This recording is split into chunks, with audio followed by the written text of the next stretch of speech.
ಇಡೀ ದೇಶಾದ್ಯಂತ ಅವರು ಸೋಲು ಮತ್ತು ಸಂವಿಧಾನದ 75 ವರ್ಷಗಳ ಕಾಲದ ಯಶಸ್ಸಿನ ಒಂದು ಚರ್ಚೆಯಲ್ಲಿ ಯಶಸ್ಸು ಮತ್ತು ಬಂದಿರುವಂತಹ ಸವಾಲುಗಳ ಈ ಚರ್ಚೆಯಲ್ಲಿ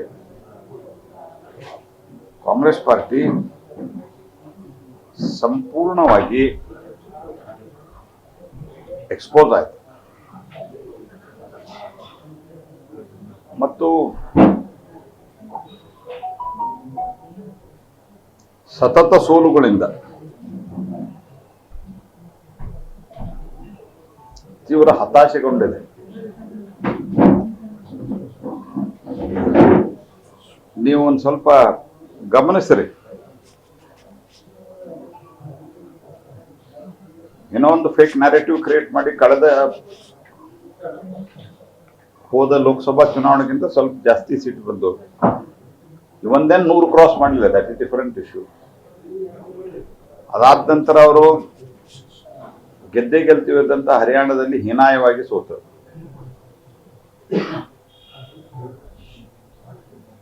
ಮಹಾರಾಷ್ಟ್ರದಲ್ಲಿ ಹೀನಾಯವಾಗಿ ಸೋತರು.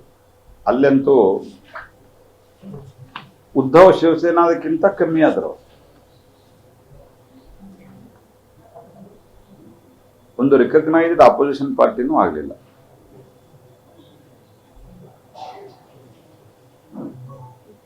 ಮತ್ತು ಜಾರ್ಖಂಡದಲ್ಲಿ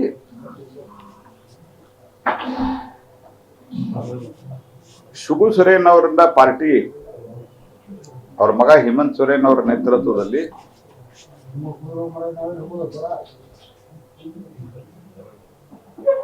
ಅವ್ರ ಜೊತೆಗೆ ಹೋದದ್ದಕ್ಕೆ ಒಂದು 10-12 ಸೀಟ್ ಬಂದು.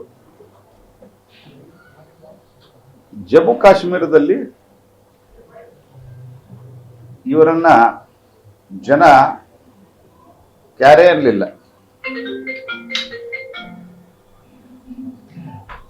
ಈ ಎಲ್ಲ ಕಾರಣಗಳಿಂದಾಗಿ ಕಾಂಗ್ರೆಸ್ ಪಾರ್ಟಿ ಹತಾಶೆಗೊಂಡು ಫೇಕ್ ನ್ಯಾರೇಟಿವ್ ಕ್ರಿಯೇಟ್ ಮಾಡುವಂತ ಒಂದು ಪ್ರಯತ್ನವನ್ನ ಮಾಡಿತು. ಮತ್ತು ಅದರ ಪರಿಣಾಮವಾಗಿ ಸಂಸತ್ತಿನ ಎದುರುಗಡೆ ಮಕರ ದ್ವಾರ, ಈ ಮಕರ ದ್ವಾರದಲ್ಲಿ ಅವರು ಕಾಂಗ್ರೆಸ್ ಪಾರ್ಟಿಯವರು ಅನೇಕ ಸರ್ತೆ ನಿಂತು ಅವರು ತಮ್ಮ ಪ್ರತಿಭಟನೆಯನ್ನ ದಾಖಲು ಮಾಡ್ತಾ ಇರ್ತಾರೆ. ಬಿಜೆಪಿಯವರು ನಮ್ಮ ಸಂಸತ್ ಸದಸ್ಯರು, ನಾವ್ಯಾರು ಮಂತ್ರಿಗಳು ಅಲ್ಲಿ ಆ ಪ್ರತಿಭಟನೆ ಸಂದರ್ಭದಲ್ಲ, ನಂತರ ನಾವು ತಕ್ಷಣ ಹೋದ್ವಿ. ರಾಹುಲ್ ಗಾಂಧಿ ಯಾವಾಗ ಪ್ರತಿಭಟನೆಗೆ ನಿಂತಿರ್ತಾರಲ್ಲ, ಪಕ್ಕದಲ್ಲಿ ಒಂದಿಷ್ಟು ಜಾಗ ಬಿಡ್ತಾರೆ ಸಂಸತ್ ಸದಸ್ಯರು. ಅಕಸ್ಮಾತ್ ಅದೇ ಹಲವಾರು ಗೇಟ್ಗಳಿದ್ದಾವೆ, ಅದೇ ಗೇಟ್ನಿಂದ ಹೋಗ್ಬೇಕಂದ್ರೆ ಒಂದ್ ಸ್ವಲ್ಪ ಪಕ್ಕಕ್ಕೆ ಜಾಗ ಬಿಟ್ಟಿರ್ತಾರೆ. ಇದು ಕಾಂಗ್ರೆಸ್ ಪಾರ್ಟಿಯವ್ರು ಇದ್ದಾಗೂ ಮಾಡ್ತಾರ, ಸಮಾಜವಾದಿ ಪಾರ್ಟಿಯವ್ರು ನಿಂತರು ಮಾಡ್ತಾರ, ಬಿಜೆಪಿ ಇದೆ. It is A common practice. ಪಕ್ಕಕ್ಕೆ ಒಂದಿಷ್ಟು ಜಾಗ ಬಿಟ್ಟಿರ್ತಾರೆ. ಆದ್ರೆ ಈಗ ನೀವೇನ್ ನಿಂತಿರಲ್ಲ, ಹಿಂಗ್ ಮಧ್ಯದಿಂದ ಆಯ್ದು ಹೋಗ್ಬೇಕಂದ್ರು ಆದ್ರೂ ಸಹಿತ ಅಲ್ಲಿದ್ದರಂತ ಬಿಜೆಪಿಯ ಎಂಪಿಗಳು ತಕ್ಷಣ ಎಚ್ಚೆತ್ಕೊಂಡು ಪಕ್ಕಕ್ಕೆ ದಾರಿ ಬಿಟ್ರು. ಯಾವಾಗ ಏನೂ ಮಾಡ್ಲಿಕ್ಕೆ ಸಾಧ್ಯವೇ ಆಗ್ಲಿಲ್ಲ, ಅವಾಗ ಸಂದೀಪ್ ಪಾತ್ರ ಅವರಿಗೆ ಮಣಕಟ್ಟಿನಿಂದ ಗುಮ್ಮಿದ್ರು. ಮತ್ತು ಅಲ್ಲಿ ಮುಖೇಶ್ ರಾಜ್ಪೂತ್ ಅನ್ನೋರನ್ನ ತಳ್ಳಿದ್ರು. ಅವ್ರು ಹೋಗಿ ಒಬ್ಬ ರಿಲೇಟಿವ್ಲಿ ತುಲನಾತ್ಮಕವಾಗಿ ವಯಸ್ಸಾದಂತ ಒಂದು 70-72 ವಯಸ್ಸಾಗಿರುವಂತ ನಮ್ಮ ಒಡಿಶಾದ MP ಅವರ ಮೇಲೆ ಬೀಳ್ತಾರೆ. ಅವ್ರು ಕೆಳಗೆ ಬಿದ್ದು ತೀವ್ರವಾಗಿ ಗಾಯ ಆಗ್ತದೆ.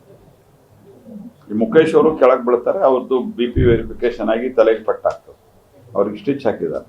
ಅಂದ್ರೆ ಕಾಂಗ್ರೆಸ್ ಪಾರ್ಟಿ ಒಂದು ರೀತಿಯಲ್ಲಿ ಹತಾಶೆ ಆಗಿದೆ. ಕರ್ನಾಟಕ ಮತ್ತು ತೆಲಂಗಾಣ ಗೆದ್ದ ನಂತರ ನಾವೇನೋ ಜಗತ್ತಿನಲ್ಲಿ ಎಲ್ಲ ನಾವೇ ಗೆದ್ಬಿಟ್ಟಿವಿ ಅನ್ನೋ ಹಂಗೆ ಅವ್ರದ್ದು ಒಂದು ವರ್ತನೆ ಶುರುವಾಗಿತ್ತು. ಶಾಕ್ ಮೇಲೆ ಶಾಕು. ಸತತವಾಗಿ ಲಾಂಚ್ ಆಗ್ತಾ ಇರುವಂತ ರಾಹುಲ್ ಗಾಂಧಿ ಫೇಲ್ ಆಗ್ತಾ ಇರೋದ್ರ ಬಗ್ಗೆ ಹತಾಶರಾಗಿ ಫೇಕ್ ನ್ಯಾರೇಟಿವ್ ಅನ್ನ ಅವರು ಪ್ರಸ್ತುತ ಪಡಿಸುವಂತ ಪ್ರಯತ್ನವನ್ನ ಮಾಡ್ತಾ ಇದ್ದಾರೆ.